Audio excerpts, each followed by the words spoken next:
February 2nd, 2022, nearly 2 years since America detected COVID-19, and the virus continues to alter, delay, and expose inadequate facilities throughout the nation's justice system.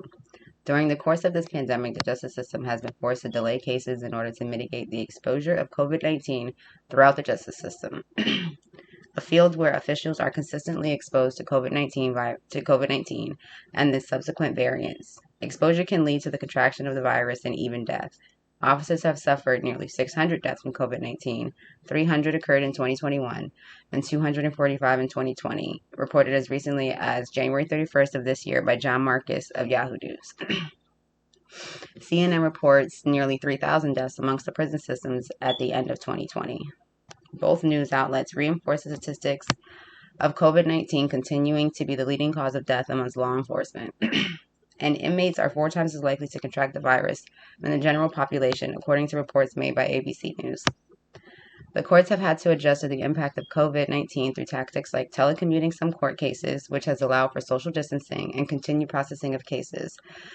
Release for nonviolent offenders have become a realization to create a safer and healthier environment for inmates, visitors, and COs, as well as allowing the charged but not convicted to maintain freedom until a conviction is obtained.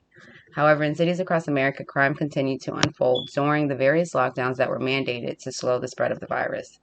This would consistently create backlogs when the processing of cases resumed, as highlighted in a recent article from First Alert in Wisconsin reported by Sarah Thompson. This has bred court systems with too many cases that cannot be met with current methods.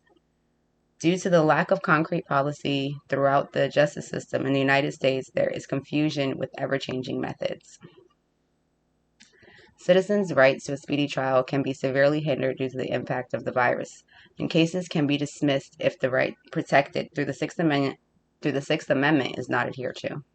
This global pandemic has given the country a chance to reevaluate the way we do justice to reflect a more fluid and fair justice system for every citizen and soon-to-be citizen involved. Federal law enforcement has decided to take advantage of the subsequent rebuild in the way recruits are instructed. The flaws in the widely different approaches among various facilities to education can be addressed. Data has been analyzed, assessed, and submitted to the government for review in the form of a federal law enforcement training center's instructional capacity.